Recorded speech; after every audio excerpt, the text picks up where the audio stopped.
આપણે સ્ટેટમાં ધોરણ 12માં પાઠ નંબર 1 માં સ્વાધ્યાય 2.3 સમ આજે ગણીશું. કાલે આપણે ક્રમાંક સહસંબંધી વિશેની માહિતી આપણે મેળવી હતી. આજે આના લગતા કેટલાક દાખલા ગણીશું. એટલા માટે સ્વાધ્યાય 2.3 નો પહેલો દાખલો આપણે જોઈએ છીએ.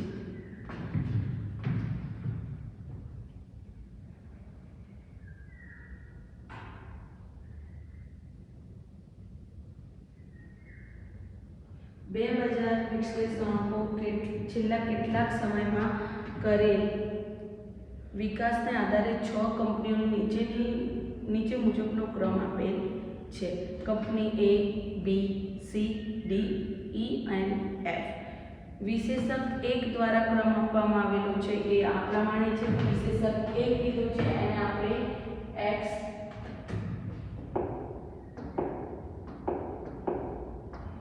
વિશેષક 1 ને આપણે x લઈશું.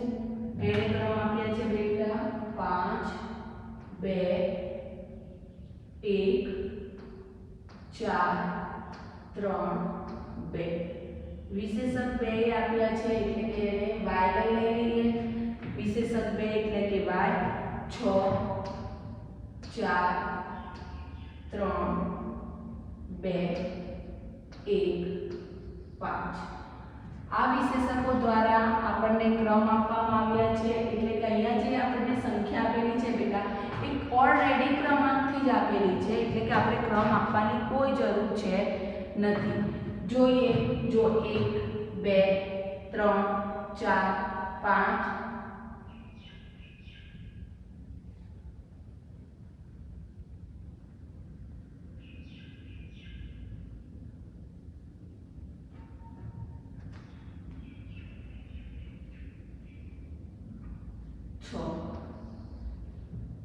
એ આપ્યા છે. y માં પણ આપણે જોઈ લઈએ 1 2 3 4 5 અને 6. એટલે કે આપણને ક્રમિકતાથી આપેલા છે. એટલે કે જ્યારે પણ આપણને ચલની કિંમતો નાની આપેલી હોય અને એ ચલ જેટલા હોય બેટા એના જ પ્રમાણમાં ક્રમ આપેલા હોય તો આપણે ક્રમ આપવાની જરૂર નથી. એટલે કે આપણને અહીંયા તૈયાર જ ક્રમ આપેલા છે. અહીંયા એટલે હું લઈ લઉં rx અને આને શું બનાવી દઉં r. આપણી પાસે rx અને ry થઈ જાય છે. એના પછી આપણે d નું કોલમ બનાવીએ છીએ. તો એના પછી હું d નો કોલમ બનાવીશ જેને કહેવાય તફાવત. તફાવત એટલે કે rx ry. rx ry કરીએ તો 5 માંથી 6 જાય તો -1, 2 માંથી 4 જાય -2, 1 માંથી 3 જાય -2, 4 માંથી 2 જાય +2, 3 માંથી 1 જાય એટલે કે 2, 6 માંથી 5 જાય તો 1. એટલે કે આપણે તફાવત મળી ગયો rx and ry. એના પછીનું આપણે કોલમ બનાવવાનું છે d². d² એટલે કે આપણને જે તફાવત આવ્યું છે એ તફાવતનો વર્ગ. એટલે કે -1 નો વર્ગ +1 થાય, -2 નો વર્ગ થાય +4, -2 નો વર્ગ થાય +4, 2 નો વર્ગ થાય 4, 2 નો વર્ગ થાય 4 અને 1 નો વર્ગ થાય 1. એટલે કે આ જે આપણે તફાવતનો વર્ગ કાઢ્યો એ વર્ગનો હવે આપણે સરવાળો કરીશું. 5 ને 1 6, 4 ને 5, 5 ને 4 9, 9 ને 4 13, 13 અને 4 17, 17 ને 18. એકવાર ફરીથી રિવાઇઝ કરી લઈએ. 4 ને 4 8, 8 ને 4 12, 12 ને 4 16, 16 ને 17 ને 18. હવે આ થઈ ગયું. હવે આ કિંમતો આપણને ક્રમિકતાથી આપેલી છે તે એટલે કે પુનરાવર્તિત થતી નથી. પુનરાવર્તિત થતી નથી એટલે કે r નો ફોર્મ્યુલા બનશે 1 - 6 સિગ્મા d² upon n કૌંસમાં n² - 1. હવે આમાં આ સૂત્ર મૂક્યું 1 નો 1 6 નો 6 જે સૂત્રમાં આપેલું છે. સિગ્મા d² એટલે d² નું ટોટલ છે 18. n આપ્યા છે. કેટલા પદ આપ્યા છે બેટા 1 2 3 4 5 6 એટલે કે 6 આપ્યા છે. તો n બરાબર આપણે 6 લઈશું.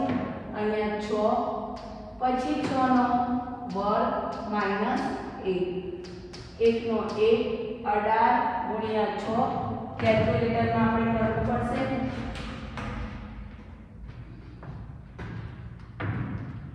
18 × 6 એટલે કે 108 છેદમાં 6 ના 6 6 નો વર્ગ 36 36 માઈનસ 1 1 નો 1 108 નીચે 6 ના 6 36 માંથી 1 જાય તો 35 એટલે કે આ બંનેનો ગુણાકારનો સંબંધ છે. અહીંયા 1 નો 1 માઈનસ 108 6 × 35 210. હવે 1 નો 1 માઈનસ 108 ભાગ્યા 210 કરીશું. આન્સર આવશે 0.51. આ 0.51 ને આપણે 1 માંથી માઈનસ કરવાના છે. જે 1 માંથી 0.51 ને માઈનસ કરીશું તો આપણો જવાબ બનશે 0.49, જે આપણું ક્રમાંક સહસંબંધ બન્યું છે. આ સમમાં ક્રમાંક સહસંબંધ શોધવાનું કીધું હતું. સ્પીયરમેનની પદ્ધતિએ સ્પીયરમેને ડાયરેક્ટલી આ જે માહિતી આપેલી છે ક્રમિકતાથી આપેલી છે, એટલે આપણે આ ફોર્મ્યુલાનો ઉપયોગ કરીને આપણે સમ ગણ્યું. હવે એકવાર ફરીથી રિવાઇઝ કરી લઈએ. અહીંયા ક્રમ આપી દીધા છે એટલે મેં અહીંયા rx અને ry લીધા છે. એના પછીનું કોલમ બનાવ્યું બેટા d એટલે તફાવત. તફાવત એટલે કે rx માંથી ry મેં માઈનસ કર્યું છે, જેથી મને -1 -2 +2 અને +1 મળ્યું. પછી જે તફાવત મળ્યું એનો મેં વર્ગ કાઢ્યું છે. વર્ગ કાઢ્યું એટલે કે 1 નો વર્ગ 1 2 નો વર્ગ 4 પછી 4 પછી 4 4 એમ કરીને તફાવતનો સરવાળો મને મળ્યો 18. 18 મળ્યા પછી મેં r માં એનો ફોર્મ્યુલામાં મેં એનો સૂત્ર મૂકીને સમ ગણ્યું કે 1 - 6 સિગ્મા d² n કૌંસમાં n² - 1. હવે જે અહીંયા છે 1 નો 1 - 6 સિગ્મા d² નું ટોટલ આવ્યું. તફાવતના વર્ગનો સરવાળો આવ્યો મારો 18. 18 આવ્યો 18 108 6 ના 6 6 નો વર્ગ 36 માઈનસ 1 108 ભાગ્યા 6 35 ગુણ્યા 6 એટલે કે 210. 108 ભાગ્યા 210 કર્યા તો આપણને 0.51 મળ્યું. 1 માંથી 0.51 માઈનસ કર્યા તો આપણને ક્રમાંક સહસંબંધ બે કંપનીનો મળ્યું 0.49. હવે નેક્સ્ટ સમ આપણે કરીએ. હું નેક્સ્ટ સમ માટે અહીંયા ફિગર લઈ લો. નેક્સ્ટ સમની ફિગર છે મને આપી છે x આપ્યા છે 4 8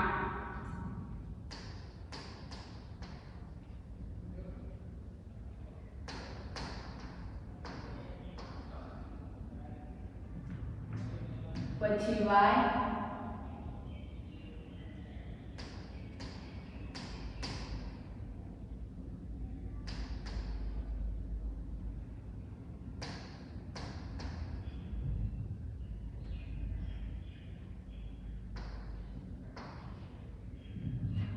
આ માહિતી પરથી અભિયાનની કામગીરી વચ્ચેનો સહસંબંધ ચકાસો. એટલે કે બે કંપનીનું ક્રમાંક સહસંબંધ આપણે ચેક કરવાનું છે. ક્રમાંક સહસંબંધ ગણવા માટે પહેલા આપણે જોઈ લઈએ x ની જે વેલ્યુ છે બેટા કેટલા ચલ છે બેટા 1 2 3 4 5 6 7 8 અને 9 આપ્યા છે. હવે એ 9 એ 9 આપણે જોઈએ તો 1 2 3 4 5 6 7 8 અને 9 એટલે કે ક્રમિકતાથી છે, એટલે કે ક્રમ આપેલા જ છે.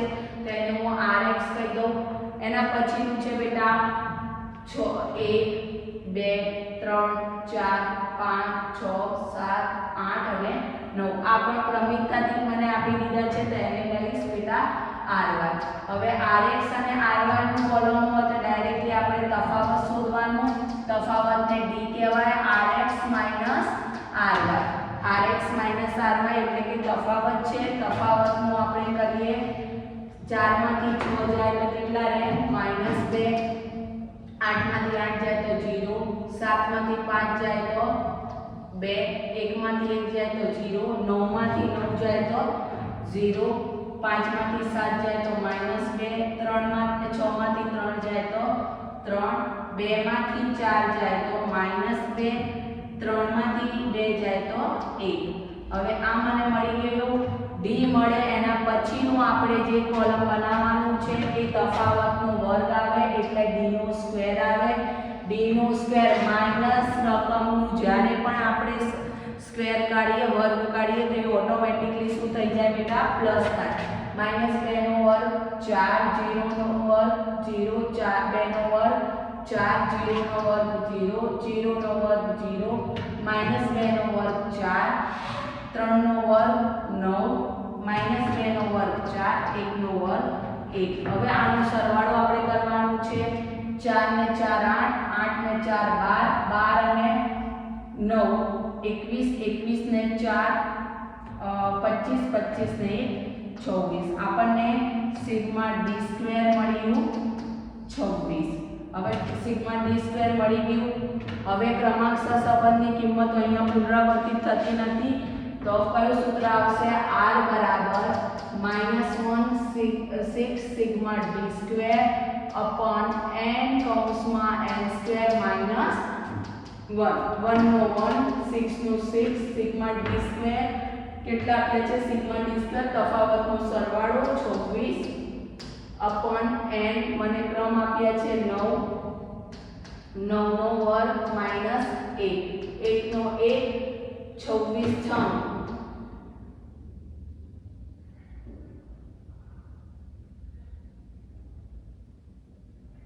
156, 9 નો 9, 81 નો 9 નો વર્ગ 81 માઈનસ 1, 1 નો 1, 156 ના 56, 9 ના 9, 81 માંથી 1 જાય તો 90. પછી આવશે 1, 156 ના 56, 9 ગુણ્યા 80, 9 8 72, 72 ને આ 0 લગાવી દીધો. હવે 1 માઈનસ 156 ભાગ્યા 720 તમારા કેલ્ક્યુલેટરમાં કરવાના છે. 156 ભાગ્યા 720 એટલે જવાબ આવશે 0.22. 0.22 1 માંથી 0.22 ને માઈનસ કરવાના છે. 0.22 માઈનસ કરીએ તો આન્સર આવશે 0.78. r એટલે કે ક્રમાંક સહસંબંધ આ કંપનીનો મળ્યો 0.78. એના પછીનો આપણે એક બીજો સમ લઈએ જેનાથી આપણને વધારે ડિટેલ્સ ખબર પડે. એ પણ 2.3 નો ત્રીજો દાખલો છે બેટા. હવે એ આપણે જોઈશું.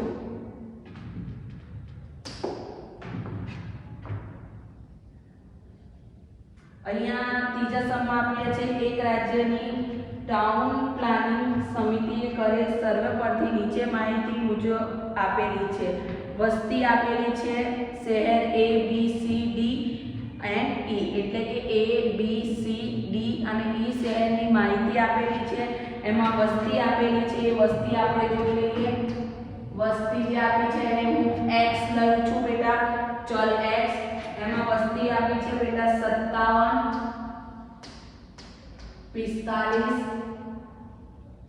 14, 18 અને 8. પછી વસ્તીના વધારાનો દર આપ્યો છે એટલે કે એને લઈશ y 13, 20, 10,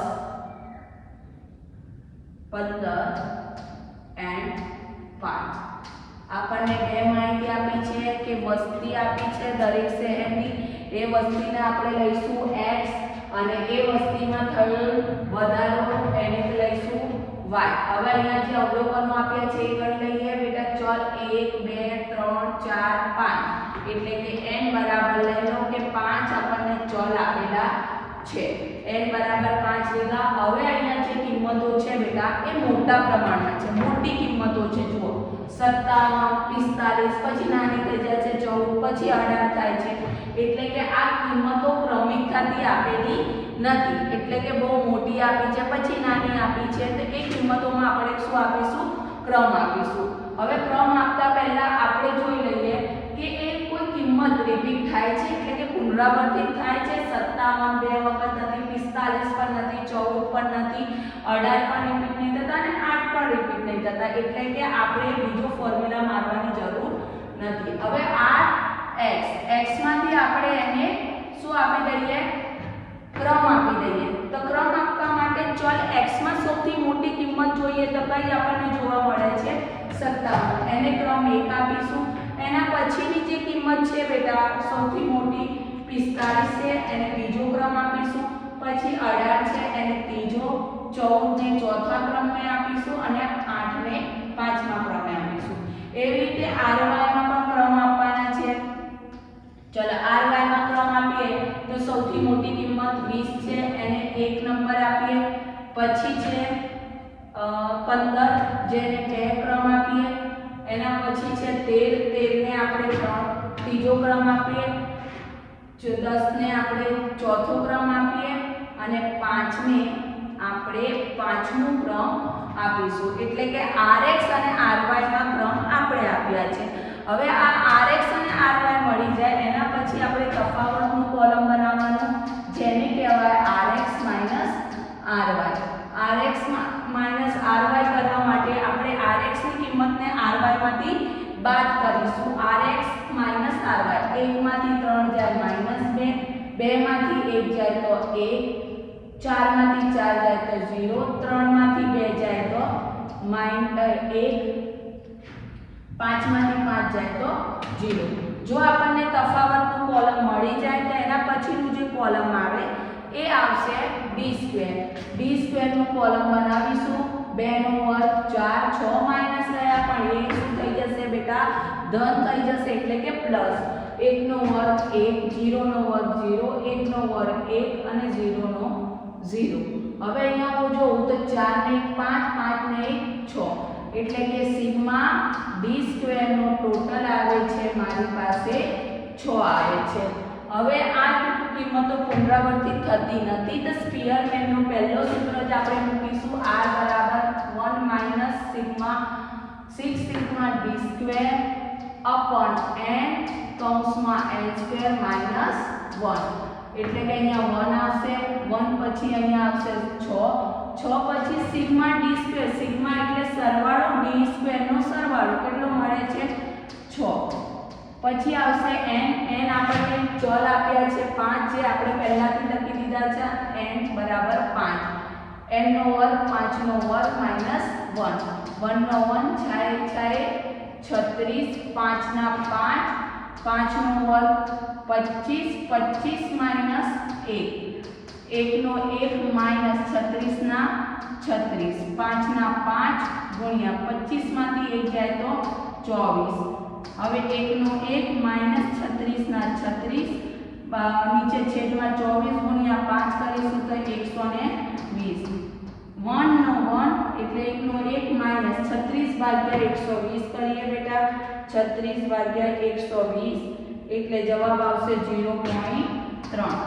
1 માંથી 0.3 જાય તો આવશે 0.7. એટલે કે આ સમનો ક્રમાંકસર સંબંધ આપણને મળ્યો 0.7.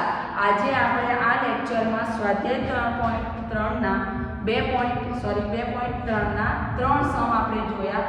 એક્ઝામ્પલ નંબર 1, 2 અને 3. હવે આ 3 માં તમને કોઈ ડાઉટ હોય તો તમે મને સેટરડે સુધી મોકલી શકો છો, જેનું હું સોલ્યુશન પર્સનલી તમારે ઝૂમ મીટિંગમાં કરી આપીશ. Thank you student.